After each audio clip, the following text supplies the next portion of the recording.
que l'histoire s'ouvre. À 23h40, Diana lâcha son dernier souffle. Rien ne bougea dans la pièce, sauf l'air qui sembla hésiter une seconde, comme si le monde voulait vérifier ce qu'elle allait laisser derrière elle. C'était ce moment très particulier où une vie entière se résume d'elle-même, non pour être jugée, mais pour être rendue. Dans ce souffle, on voit Diana enfant courant dans un jardin inondé de lumière, avec ses chaussures trop grandes qui annonçaient déjà sa peur de tomber. On voit l'adolescente qui rêvait d'être peintre et qui un jour a accepté de ranger ses couleurs parce que la vie lui a dit qu'il fallait être raisonnable. On voit les années simples, les matins pressés, les rêves écrits sur des tickets de caisse et jamais rappelés. On voit les sourires qu'elle offrait gratuitement, les épaules qu'elle prêtait aux autres, cette tendresse discrète qu'elle ne s'accordait jamais à elle-même.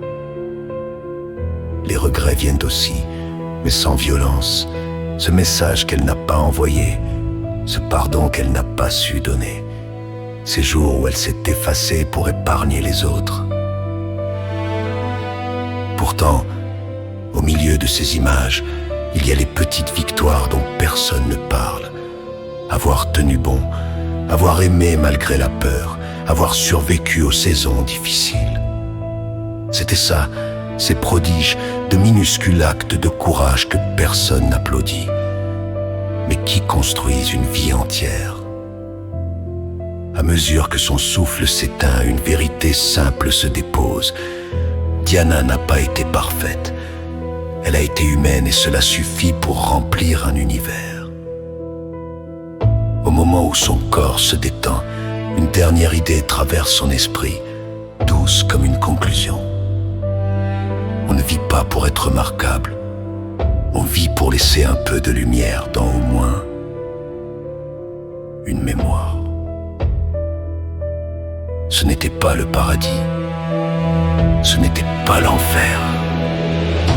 Quand son dernier souffle se dissipa, il ne resta d'elle qu'une vibration infime, assez fragile pour passer inaperçue, assez puissante pour déplacer un destin.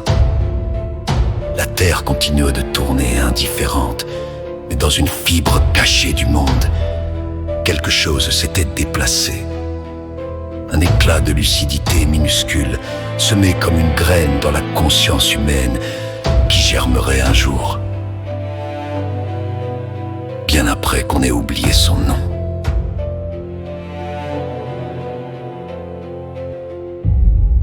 Rien ne s'éteint vraiment, tant qu'un cœur s'en souvient.